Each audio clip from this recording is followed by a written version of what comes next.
a des hommes qui ne se contentent pas de vivre leur passion. Ils la transmettent, la forgent et la font grandir. Aujourd'hui, nous sommes avec un homme qui a consacré sa vie au sport, à la discipline, à la formation et à la transmission des valeurs qui élèvent une nation. Il a été enseignant d'éducation physique et sportive, diplôme d'entraîneur de football, premier degré en 1976 à Abidjan, jusqu'à la licence CAF en 2013. Entraîneur des étalons A en 86, entre 86 et 88, puis entraîneur des étalons U17 pendant 2 décennies.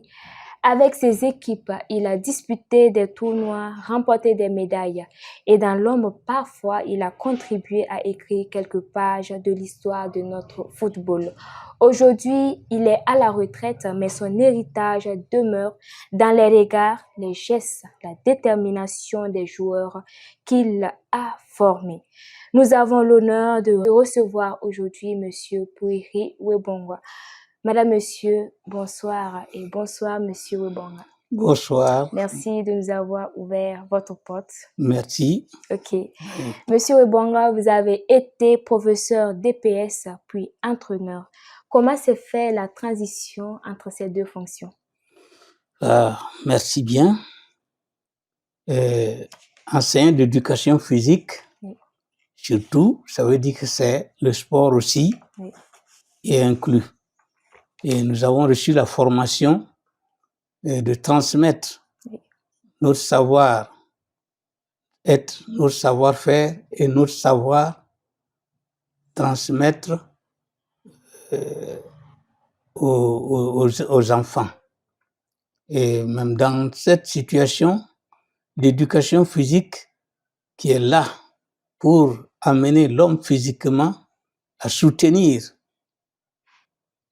son intelligence, à soutenir tout ce qu'il fait comme activité et son éducation en général, nous a amené aussi à choisir certaines disciplines qui peuvent donner de l'honneur à un homme, à une famille, à un pays et à toute l'humanité.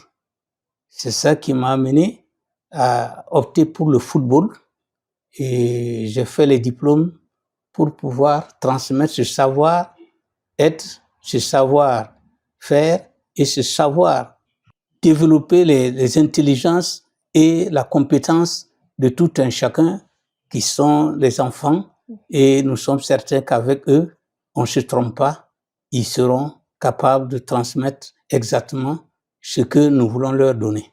Depuis 1979, vous avez entraîné plusieurs clubs. Oui. Comment s'est passée votre première année en tant qu'entraîneur?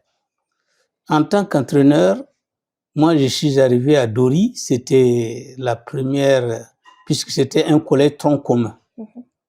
Et ça s'arrêtait en 4e et les élèves devaient aller à Kaya pour passer le BPC au niveau de la 3e.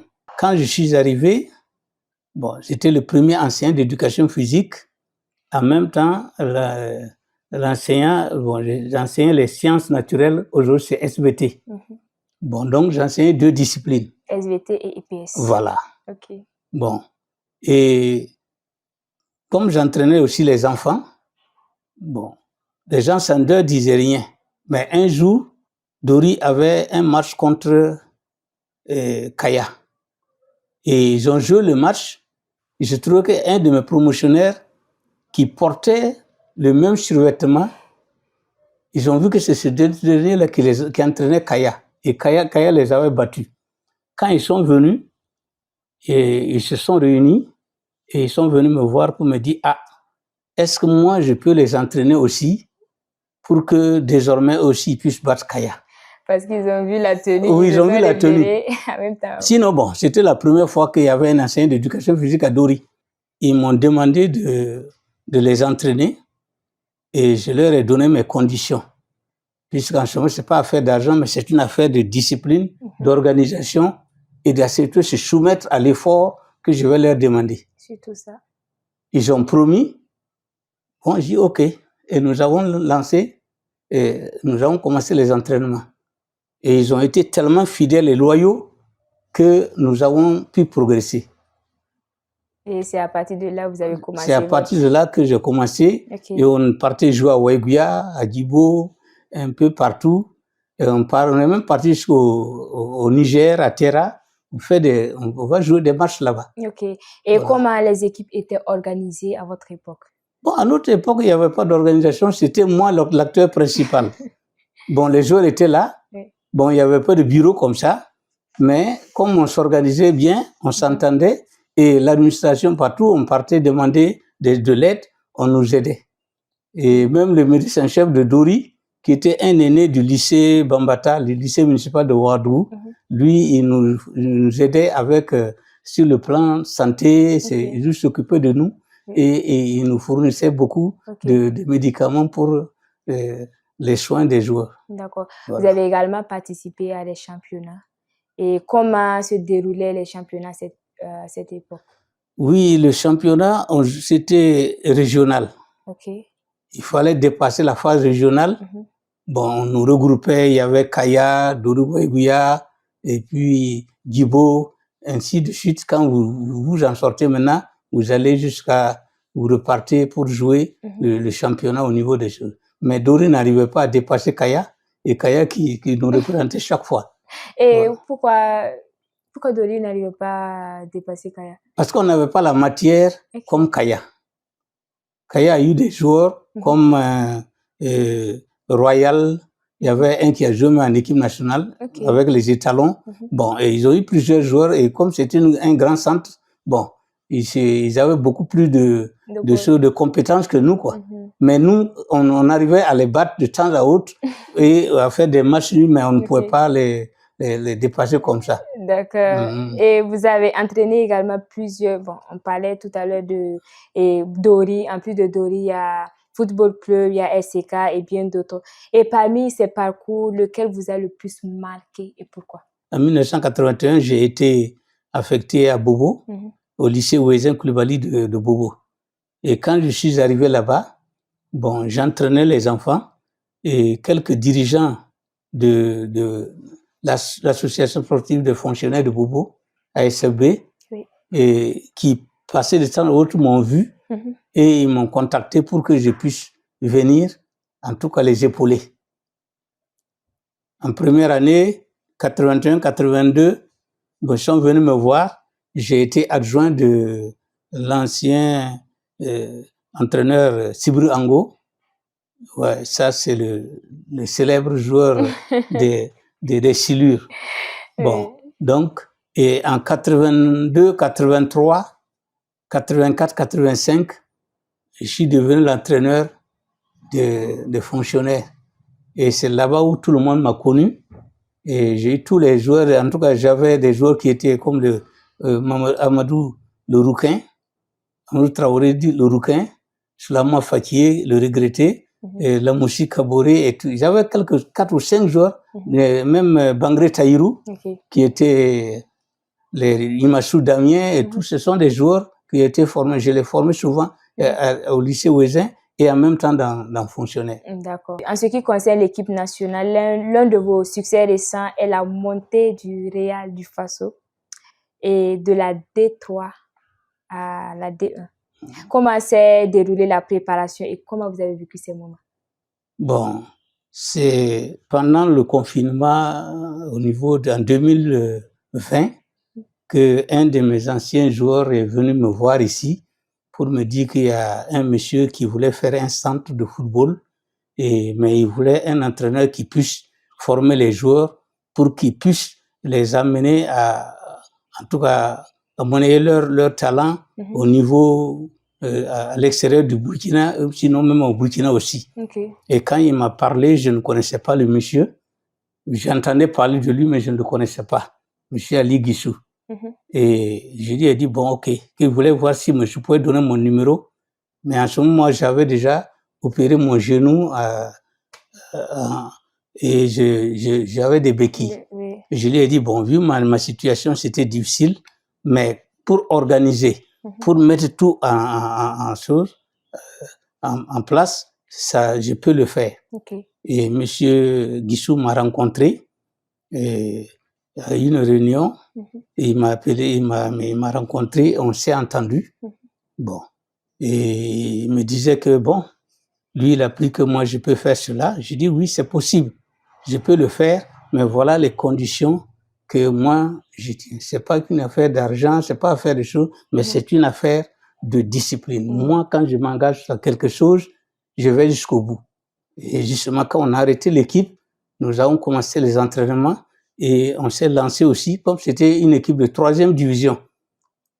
On a joué avec ces jeunes. Au départ, on ne pensait pas qu'on allait pouvoir nous en sortir.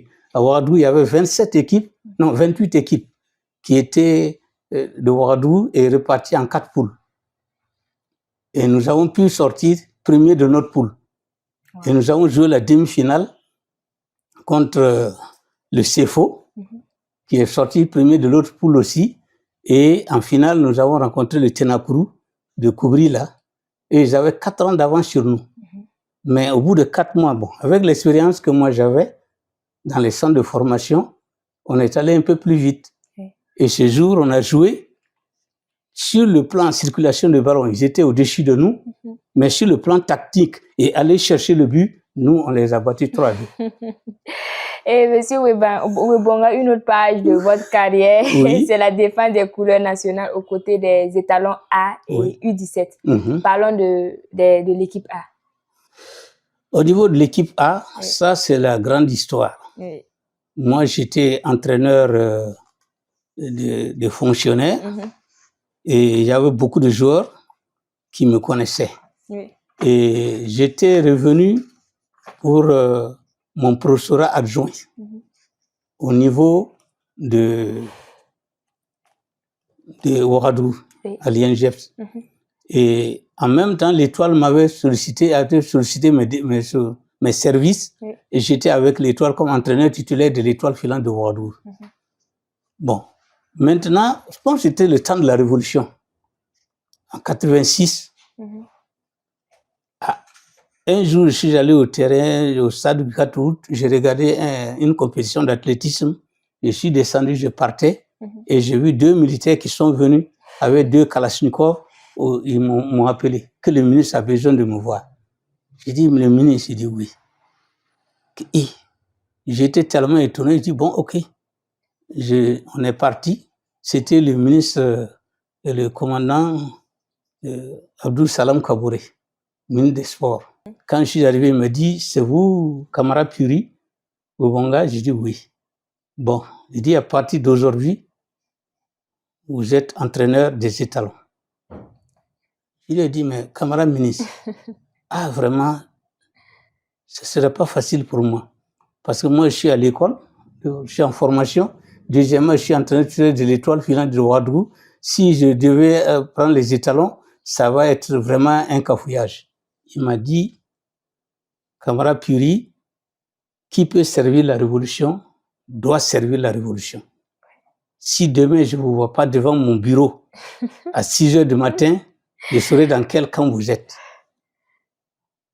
À 5h30, moi, j'étais déjà au bureau du ministre et il m'a reçu et on était avec quelqu'un d'autre. Bon, il nous a reçus et il a dit, bon, ok, vous avez 18 joueurs. Il avait déjà fait la présélection, tout ça là, avec 12 entraîneurs. Mais c'est les joueurs, les Albert Bambara, les Golbert, les Amadou Lukin, tous ceux qui ont dit non, avec les Laurent Ouedraogo, ils ont dit non, que si c'est ceux qu'ils ont pris pour les entraîner, là, ne peuvent pas les entraîner. Mais comme c'est au temps de la Révolution et les gens disaient les choses comme ils pensaient, le ministre les a écoutés et ils ont dit que c'est qui peut vous entraîner, ils ont dit que c'est moi. C'est pour ça qu'il m'a fait appeler, sinon il ne me connaît pas. Moi aussi, je ne cherche même pas quelque chose d'autre. Et comment vous vous êtes senti? Je suis allé, il m'a dit qu'il a 18 joueurs, je lui ai dit que ce n'est pas possible. 18 jours, on ne peut pas. Il m'a dit non, à Bordeaux, c'était comme ça. Les 18 jours, je dis non, c'était les professionnels. Mais ceux-ci sont des amateurs et j'ai discuté avec lui et on s'est entendu et il m'a dit bon, ok, je vous donne 3 jours, vous allez rejoindre l'académie Georges Namono pour la formation militaire. Et je les ai amenés là-bas, on a fait la formation militaire, bon, pas militaire, mais en tout cas, on les a, comme on dit, ils ont fait une corvée, Oui. on les a trop secoués un peu pour qu'ils sachent ce que veut dire la couleur. C'est ça. Et c'est ça, on a continué ainsi de suite jusqu'à on a pu rétablir l'équipe nationale parce qu'en 85, il n'y avait pas d'étalons, il n'y avait pas d'étalons. 86, il n'y en avait pas. C'est en 84 qu'il y a eu étalons au niveau, à l'ouverture du stade du 4 août. Okay. Après ça, c'était un vide. Okay. Et c'est nous qui avons relancé les étalons. Et il y avait un Allemand, Peter Ebergen, qui devait venir.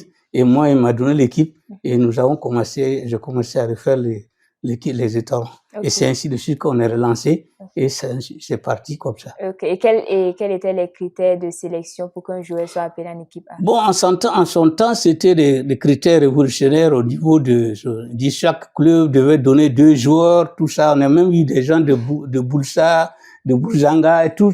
Bon, partout, on cherchait des joueurs, on les amenait. Mais on essayait, bon, par la suite, ils constatent qu'on n'avait pas le niveau et puis ainsi de suite. Au fur et à mesure qu'on avançait, on a pu se comprendre pour pouvoir faire les étalons. Okay. Mais on ne devait pas prendre plus de 2 joueurs dans chaque équipe. Dans chaque équipe. Voilà. Okay. Et quels étaient les grands noms qui composaient l'équipe A à son temps?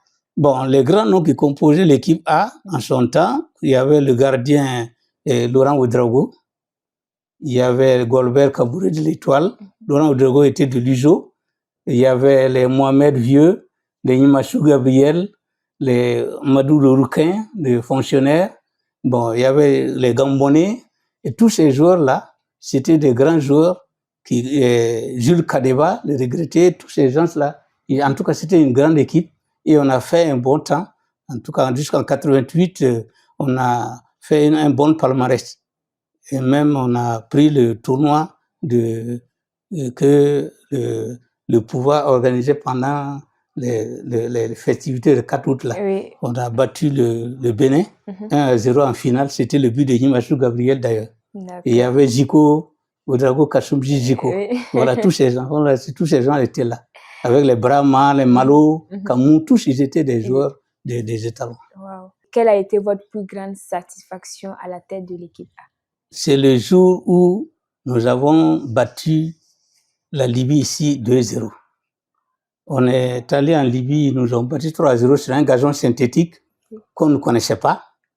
Et au retour, on avait déposé une réserve, puisqu'on devait nous prévenir 1 mois avant, pour que nous aussi on se prépare. Ils ne nous ont pas dit. Et nous, on est partis. Et là, j'ai composé une réserve. Je donne au capitaine Laurent Ouedraogo et qui a posé la réserve. Et à notre retour, c'était le ministre Kilimité en ce moment qui était chargé des sports. Et c'était 500 000 francs qu'il fallait verser. Et les gens m'ont dit non, qu'on ne pouvait pas battre la Libye, on ne pouvait rien faire. Ils ont dit au ministre de ne pas le faire. Et le ministre, effectivement, les a écoutés. Il y avait les SG, tous les dirigeants, nos grands patrons du ministère, quoi. Et maintenant, au match retour, nous, on a battu la Libye, et sur la Libye ici, 2-0. Talonnade de Jules Kadeba, tout le stade était envoyé comme ça. Vraiment, tout le monde était content, il y avait la joie. Et vraiment, c'était le départ qui a relancé les étalons. Wow. Et le ministre, en son temps, a dit, s'il m'avait écouté, on aurait pu aller continuer. Voilà. Oui. Et vous avez été entraîneur et formateur dans plusieurs centres, dont Planète Champion. Oui. Et comment vous jugez l'évolution du football burkinabé entre les années 80 et aujourd'hui?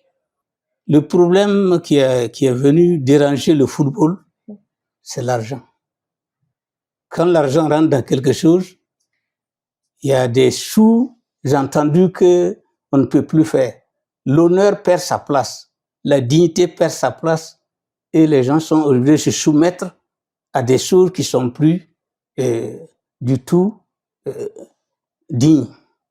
Et c'est ça qui mélange, qui dérange tout. Sinon, en notre temps, quand il n'y avait pas d'argent, on ne prenait que la valeur sûre de l'élément pour aller. Mais aujourd'hui, il y a beaucoup de manipulation dans le sport et ça crée des problèmes. Mais quand nous jouons avec les jeunes, jusqu'à on a pris la coupe, voilà la médaille, on a été 3e du monde là. C'est pas affaire d'argent. c'est une affaire de défendre les couleurs de ce pays et nous voulons que le pays là, qu'on ne parle pas de nous en sport, c'est comme si au Burkina il n'y a pas d'enfants, il n'y a pas d'entraîneurs, il n'y a rien. Ça, c'est pas possible ça. Et c'est ça qui nous a poussé à aller jusqu'à aller 3e du monde. Aujourd'hui, tu tapes dans n'importe quoi, que ce soit la CAF. Il y a un autre nom là-dedans, puisque même les seniors maintenant sont arrivés en finale. Avec les centres et un peu d'organisation, nous allons pouvoir avancer. Okay. Mais il faut qu'on mette, comme ce qu'on veut dire, l'intégrité, la dignité, l'honneur. Si ça ne prime pas, quel que soit ce qu'on va mettre comme argent, ce sera inutile. C'est comme si aujourd'hui nous parlons des enfants, chaque fois qu'on prend les enfants et qu'on arrive à faire les résultats là, c'est la sincérité que tu sors de ta bouche et de tes yeux vis-à-vis des enfants qui voient que toi, tu es décidé à aller à tel endroit et ils vont trouver les moyens de t'accompagner. Et c'est ça qui a fait que nous avons quitté la 3e division avec le Real du Faso et nous sommes arrivés en première division. Arrivés là-bas et les vautours sont venus, bon, il y a du tout là-dedans. Pardon le mot, je m'excuse du mot, mais c'est comme ça aussi. Hein. Chaque fois qu'il y a, comme on dit, quand il y a quelque chose, il y a les résultats, tout le monde vient. Et on vient, on embrouille les choses et les objectifs fixés au départ, on ne les voit plus. Là, si on ne les voit plus, ce n'est plus la peine pour quelqu'un qui se respecte et qui respecte sa parole que tu demeures là-bas. Et aujourd'hui, si vous faites le palmarès de votre carrière, oui. Êtes-vous satisfait? Bon, en partie. Quand nous on a commencé, oui. Le Burkina n'avait pas son nom au niveau de la CAF. Mm-hmm. Si vous n'êtes pas monté sur le podium, il n'y a pas votre nom. Même si vous jouez sans compétition, si vous n'êtes pas sur le podium, il n'y a que le premier, le deuxième et le troisième qu'on inscrit chaque fois dans les compétitions. Donc, il faut que vous montiez sur le podium. Et nous avons pu le faire en 99 et en 2001. En 99, en Guinée, on a joué la finale contre le Ghana, les Makriciens, les Assamois, Yon Assamois, tous ces sont ces gens-là qui nous ont éliminés en finale et ils nous ont battus en finale. Et aux Seychelles, le Nigeria aussi nous a battus en finale. Mais on est parti en Coupe du Monde la première fois en Nouvelle-Zélande. Bon, le premier match, nous l'avons gagné 1-0 contre la Jamaïque. Le deuxième match, comme quand on envoie des gens pour venir, quand ces gens arrivent, ils mélangent tout. Bon, excusez-moi, je ne vais pas sortir des noms ici, mais en tout cas, c'est eux qui ont tout mélangé et on n'a pas pu s'en sortir. On a fait une défaite et le troisième match, on a joué 2-2 contre le Venezuela. Mais la troisième fois, quand on est parti, c'était très loin. Trinidad et Tobago, c'était loin quand même. Bon, mais néanmoins, on a pu arriver jusqu'à monter sur le podium. Nous voulons poser les fondations. Oui. Le Burkina est connu à la CAF. Voilà que en 2013, bon, par nous-mêmes, éléments, les Pitropa, les quoi, tout ce qu'on a formé à Planète Champion, ils nous ont accompagnés, ils sont arrivés à jouer la finale. On a raté de près, mais en tout cas, nous sommes certains que ça va aller. Mais au niveau des cadets, nous avons pris la médaille d'or au Rwanda. Ouais. Donc, ça veut dire que nous avons été premiers là-bas. Il reste maintenant les autres catégories pour que nous puissions avancer. D'accord. Et quel conseil donnez-vous aux jeunes qui rêvent de devenir footballeurs? Les Burkinabés ont de très bons talents. En tout cas, ce que moi j'ai constaté, puisque j'ai été entraîneur aussi, un peu partout, j'ai été un peu partout en Afrique. Et comme j'ai fait 2 ans au Ghana avec le Red Bull Academy, j'étais superviseur de la zone francophone, à savoir la Côte d'Ivoire, le Togo, le Bénin, et puis ainsi le Burkina. Et j'ai vu ce qu'ils font comme travail, et j'ai vu la valeur de tout un chacun, ceux qui viennent. Je constate que nous avons de très grands talents, mais malheureusement, nous ne sommes pas patients. Au Burkina, nous sommes moins patients. Nous ne sommes pas du tout patients même. Si on mettait un peu de la patience et la persévérance dans notre travail, malgré les peu de moyens là, nous sommes certains que, en tout cas, on allait ramener beaucoup de coupes ici. À travers votre parcours, nous avons découvert plus qu'un entraîneur. Oui, Nous avons rencontré un artisan patient de la réussite sportive burkinabé. oui, Et vous avez donné sans compter, formé sans relâche, encouragé, discipliné et guidé des centaines de jeunes sur le terrain du football, mais aussi sur le terrain de la vie. Et nous vous disons merci. moi je vous dis merci également d'avoir pensé à moi.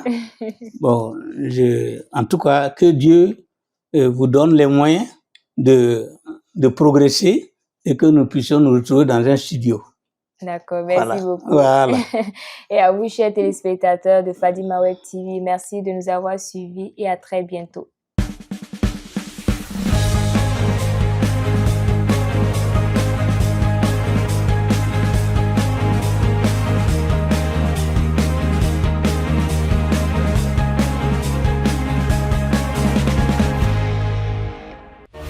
Fadima Web TV, les racines de la